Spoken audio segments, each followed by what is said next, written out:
The call came on a Thursday morning while I was sanding the last panel of a custom bookcase I'd been working on for 2 weeks. My hands were covered in sawdust. The radio was playing something low and forgettable, and the workshop smelled the way it always did, like pine resin and wood shavings and the faint ghost of linseed oil. I almost let it go to voicemail. "Mr. Callahan?" The voice on the other end was crisp, the kind of voice that expected to be listened to. "This is Lawrence Prescott. I believe you know who I am." I did. Everyone in the Okanagan Valley knew who Lawrence Prescott was. He owned Prescott Fine Interiors. 3 showrooms across BC, a contract with a hotel chain out of Vancouver, and enough real estate along Lakeshore Drive to make the local paper every other month. I'd done work for one of his properties 2 years back, a deck renovation on a rental cottage near Peachland. His property manager had sent the check. I'd never met the man himself. "I know the name," I said. "Good. Then I'll be direct." He paused, the way people pause when they've rehearsed what comes next. "My daughter needs a job, a real one. Not something I've arranged for her through an associate or a friend of the family. Something that requires her to show up and work with her hands." Another pause. "I thought of you." I set the sanding block down on my workbench. "I'm not really set up for apprenticeships, Mr. Prescott. I'm not asking you to teach her a trade. I'm asking you to let her work. Whatever you need done. Sweeping, staining, running errands. She has a car. She's capable." He said the word capable the way someone says it when they're not entirely sure it's true. "I'll pay her wage myself directly to her. You don't have to manage the money side. I just need her somewhere structured. Somewhere she can't." He stopped, started again. "Somewhere real." I looked around the workshop. The half-finished bookcase, the stack of orders on the corkboard, the pile of reclaimed cedar I'd been meaning to sort for 3 weeks. "How long?" I asked. 3 months, maybe more if it goes well." I should have said no. I had a one-man operation. I didn't have time to babysit a Prescott daughter who'd been sent to my shop as some kind of punishment. But something about the way he said "somewhere real" stayed with me.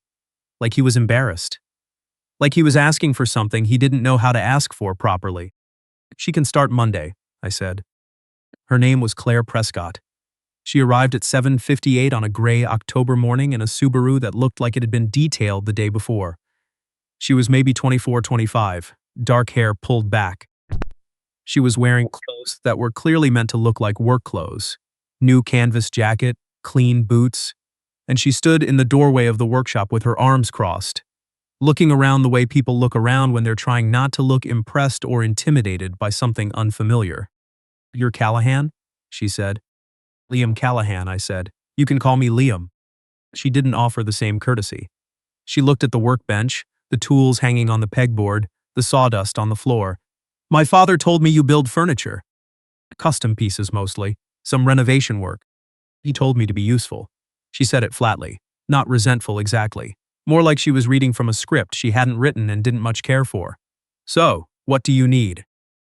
It wasn't really a question. I started her on the simplest thing I had, sorting and labeling a delivery of brass hardware that had arrived the week before in 4 unlabeled boxes. Hinges, pulls, knobs, screws in 16 different sizes. It was tedious work. Most people would have had their phone out within 10 minutes. Claire sat at the spare table I'd set up near the window and worked through the boxes steadily, making a key on a notepad she'd brought herself, grouping things by type and then by size without being asked. I noticed that. I didn't say anything about it. By the end of the first week, she'd reorganized the hardware inventory, swept and mopped the workshop floor without me asking twice, and learned the difference between a mortise chisel and a bench chisel after watching me use both on the same afternoon. She asked good questions. Not a lot of them. She seemed to sense when I was in the middle of concentrating, but when she asked, they were real questions. Not small talk dressed up as curiosity. She didn't talk about her father. She didn't talk about what she'd been doing before she showed up at my workshop door. She brought lunch in a container every day and ate it sitting on the old wooden stool near the side door, looking out at the lake when the weather cleared enough to see it. I didn't ask. The second week, she came in on a Tuesday with a bruise along her jawline that she hadn't bothered to cover up. I didn't comment on it. She caught me noticing and said briefly, "Paddleboarding." I fell. I nodded and handed her a cup of coffee and didn't say anything else, and I think that was the first moment something shifted between us. Not toward romance, not yet, and not obviously. Just a small recognition. The kind that happens when two people are in a space together long enough that pretending to not see each other clearly gets tiring. Her father called me at the end of week 2, same crisp voice. "How is she doing?" "She's doing fine," I said. "She's a hard worker." Silence on the line. Like that surprised him. "Good," he said finally. "Keep me posted." I didn't tell Claire he'd called. I wasn't sure why at first, but by the time I'd thought it through, the reason seemed obvious. She was an adult. She was showing up every day and doing the work and not complaining. Whatever arrangement her father had made was between him and me. What happened inside my workshop was something else. November came in cold off Okanagan Lake. We started a big commission that month. A dining table for a family in West Kelowna, solid walnut, 8 feet long, with breadboard ends that needed careful joinery to account for seasonal wood movement. It was the kind of project I usually kept entirely to myself, but I was running behind on 2 other orders. And Claire had been watching me work the joinery on smaller pieces for weeks. And one afternoon, I asked her if she wanted to try cutting a practice mortise in a piece of scrap. She looked at the chisel, then at me, then back at the chisel. "If I wreck it, do you charge me for the scrap?" she said. "It's a scrap," I said. "That's the whole point." She picked up the chisel and mallet, adjusted her grip twice the way I'd shown her, and made a careful, deliberate cut. Not perfect, but not reckless either. She was paying attention to what her hands were doing, which is more than I could say for some people I'd tried to work alongside. We stayed in the workshop until after 6 that evening. Neither of us mentioned the time. There was a night in late November when a heavy snowfall came in from the north and the roads into town got ugly fast. Claire had driven out from the rental she was staying at in Kelowna, 20 minutes on a clear day, longer when the highway got slick. By 4:30, the sky had gone dark and the snow was coming sideways. I told her to head home before the road conditions got worse. She looked out the window, looked back at her car. "I'll be fine," she said, but her voice didn't quite back that up. "The highway'll be ice in an hour," I said. "Guest room's not fancy. There's a space heater. It's up to you." She stayed. She slept in the guest room. I made pasta and we ate at the kitchen table, and she told me for the first time something real about herself. That she'd studied environmental design at UVic, that she'd done a co-op term at a firm in Halifax that she'd loved, that when she'd come back to Kelowna after graduating, her father had assumed she'd slide straight into a position at Prescott Fine Interiors, and that she'd said no, and that the saying no had cost her more than she'd expected. "He thought I was throwing something away," she said. She was turning her fork over in her hand, not really looking at me. "He still thinks that." "What do you think?" I said. She was quiet for a moment. "I think I want to build something that's actually mine." She said it like she'd said it before, privately, but not out loud to another person. Not manage something that was already built. Not inherit a direction. Start from nothing and make it work. I didn't say anything right away. Outside, the snow was still coming. The kitchen was warm. "That sounds right to me," I said. Looked up. Something in her expression changed, not dramatically, nothing you could point at and name, but it changed. For dinner, she helped me clear the table and then stood in the kitchen doorway and said, "Thanks, Liam, for the room, and for not making it weird." "It's a snowstorm," I said, "not a situation." "Oh." She smiled at that. It was the first real smile I'd seen from her that didn't have any guardedness in it. December brought more snow, and the West Kelowna table got finished and delivered, and the client sent a photo of their family sitting around it on Christmas morning with enough plates and candles on it that you could barely see the wood, which is how it should be. Claire helped me load it into the truck, and she came to the delivery, and when the client opened the door and said, "Oh my God, it's beautiful," she looked at her hands and then at the table, like she was checking something, confirming something. On the drive back, she said, "I helped make that."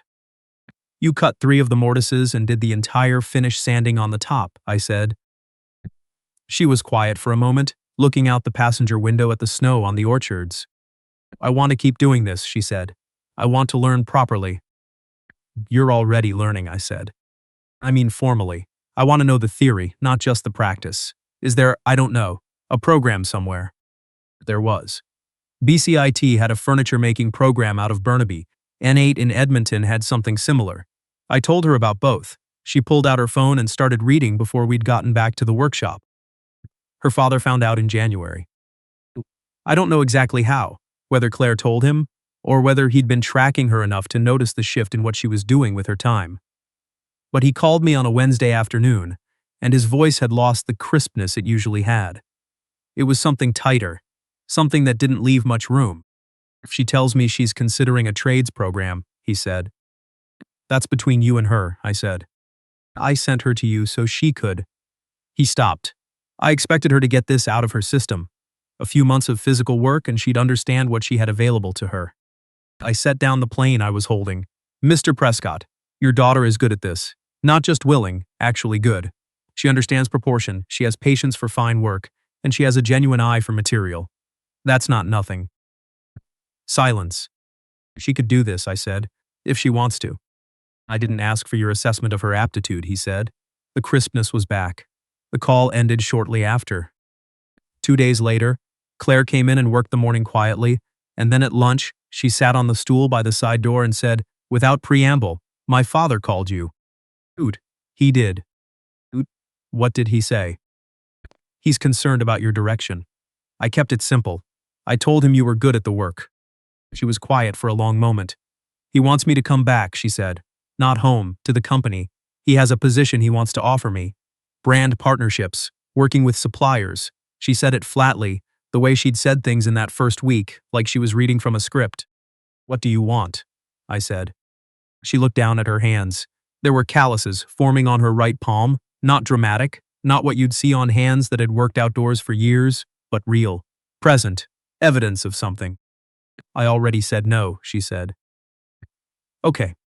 He's going to stop the arrangement, she said. The wages, the whatever this was. Okay, I said again. That doesn't change anything on my end. If you want to keep working, you work. I'll pay you the going rate for what you do. You've been worth more than what your father's been paying anyway. She looked up at that. That's not a line, I said. I've been meaning to say it.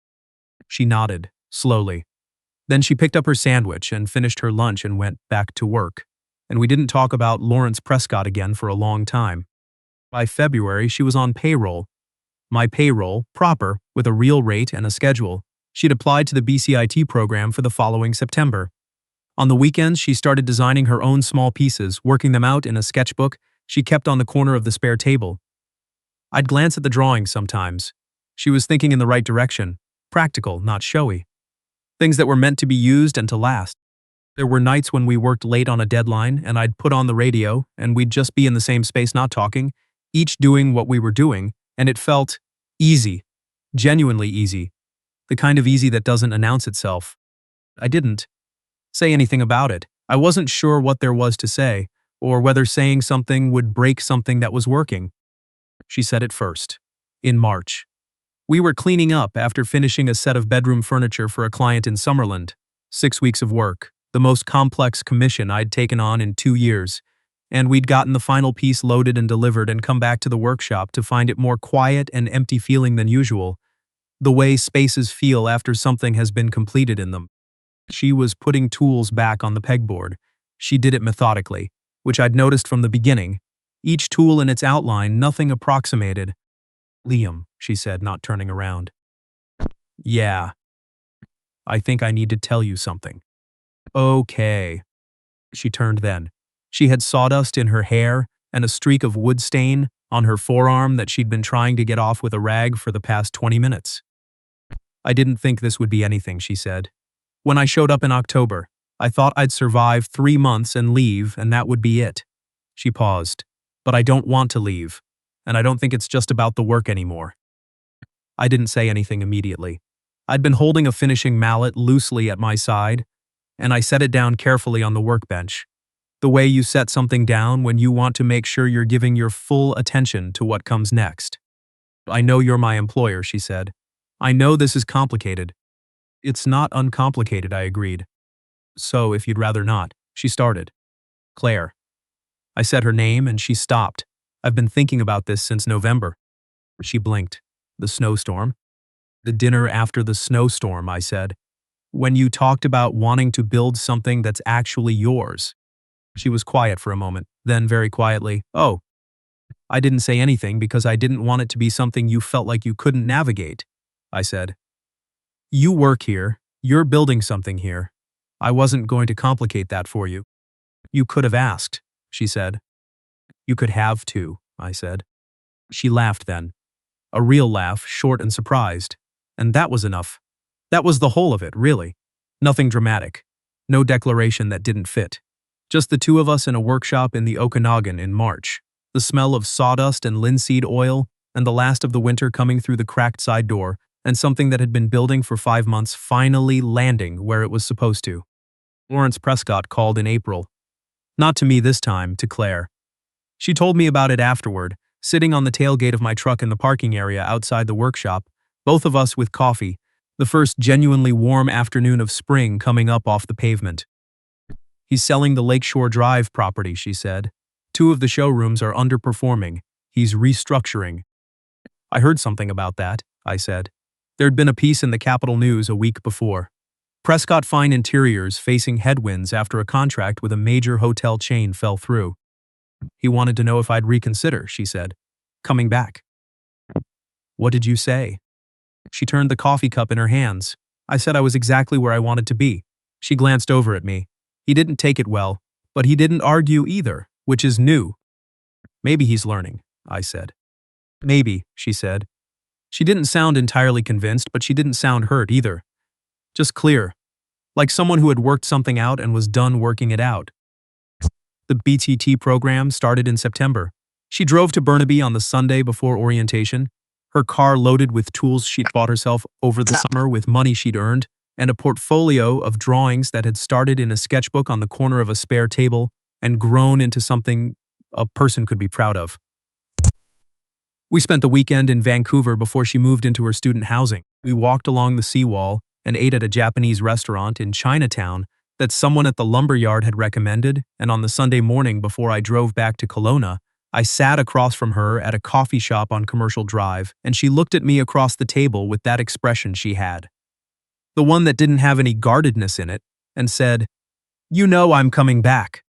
I know, I said. This is school. It's not I'm coming back. I know, Claire. She nodded, drank her coffee, looked out the window at the street. I'm going to learn everything they'll teach me, she said. And then I'm going to come back and we're going to build something. I didn't ask her what she meant exactly. I didn't need to. She meant the work, and she meant us, and she meant something in the future that we hadn't designed yet, but that we both understood the shape of. She came back the following April, at the end of her first year, and spent the summer in the workshop, and we began the slow and careful work of expanding. A second bench, a small showroom space in the front room of the building, a website that Claire designed herself that showed the work plainly and didn't try to oversell it. By the end of that summer, we had more orders than I'd managed alone in any previous year. Lawrence Prescott drove out to the workshop in late August, unannounced. He stood in the doorway in a jacket that was too nice for a woodshop and looked around at the finished pieces waiting for delivery and the work in progress, and Claire at the bench with her safety glasses on, focused, running a smoothing plane across a panel of white oak. She looked up and saw him. Something moved across her face, surprise, and then a steadying. "Dad," she said. He was quiet for a moment. He looked at the piece she was working on. He looked at her hands. He looked at me, briefly, and then back at her. "It's good," he said. He said it like it cost him something. "The work. It's good." Claire set the plane down. She didn't move toward him, but she didn't look away either. "Thank you," she said. He nodded once. He said he wouldn't keep us. He left the way he'd come in. Claire watched the door for a moment after he'd gone. Then she picked up the plane and went back to the oak panel, and the workshop was quiet again, except for the radio and the sound of the work, which was, as it always had been, the best kind of sound in the world. I still think about that Thursday morning sometimes. The sawdust on my hands, the radio playing something I couldn't name, the way I almost let the call go to voicemail and nearly missed the whole thing. What Lawrence Prescott intended when he sent Claire to my workshop, I'll never be entirely sure. I think he believed that a few months of physical work would clarify something for her. That discomfort would redirect her back toward what he'd already decided was the right path. What he didn't account for was that Claire had more backbone than he'd given her credit for, and that the work itself would do the opposite of what he'd planned. It would confirm something in her rather than break it down. That's the thing about actions taken with the intention of controlling another person. They tend to produce results nobody predicted. You send someone away to humble them, and they come back with calluses on their hands and a portfolio under their arm and a clearer sense of themselves than they've ever had. Cause and effect doesn't care about your intentions. It only registers what actually happened. I learned something watching Claire that first autumn. She arrived with her arms crossed and her guard up, and I didn't try to lower it. I just gave her real work and let it speak for itself. There's a kind of honesty in physical craft that's hard to fake. The wood either fits or it doesn't, the joint either holds or it doesn't, the finish either sits right or it lifts and you start over. Claire took to that honestly. She didn't cut corners. When something was wrong, she said so and fixed it. That's not a small thing. That's character, and it was already in her when she walked through the door. The workshop didn't put it there. It just gave her somewhere to use it. I think about integrity the way a woodworker thinks about grain. You can work with it or against it, but you can't pretend it isn't there. The people who do the best work over a long time are the ones who figured out which direction their grain runs and stopped trying to be something that cuts against it. Claire figured that out at 24. Some people take decades longer. What she also had, and this took me a while to see clearly, was genuine intelligence about materials and proportion and what makes a thing worth building. Not just technical skill, which comes with practice, but an eye, a way of looking at a problem and understanding it before she'd solved it. That's not teachable. You can refine it, but it has to already be there. And the willingness to keep showing up. That's the part people underestimate. Not talent, not even character. Just the decision, made repeatedly, to come back the next morning and do the work again. Claire made that decision every day for months, without fanfare, without anyone handing her a reason to. That kind of persistence is its own answer to the question of whether someone is serious. Lawrence came to the workshop eventually, and he stood in the doorway and looked at his daughter working and said it's good like it cost him something. I don't know what that cost him, exactly. Pride, probably. The version of things he'd been certain about. But he said it, which took something too. We didn't need his approval. But I'm glad he gave it. Not for us, for him. Because the alternative was missing it entirely, and that would have been a harder thing to live with than being wrong. The workshop is bigger now. There are 2 benches where there used to be one. The orders board has more names on it than I can cover in a week by myself. And on the corner of the spare table, there's still a sketchbook with new drawings in it, pieces we haven't built yet, things we're still figuring out how to make right. That's the best I can say about any of it. We're still figuring it out. And I wouldn't have it any other way.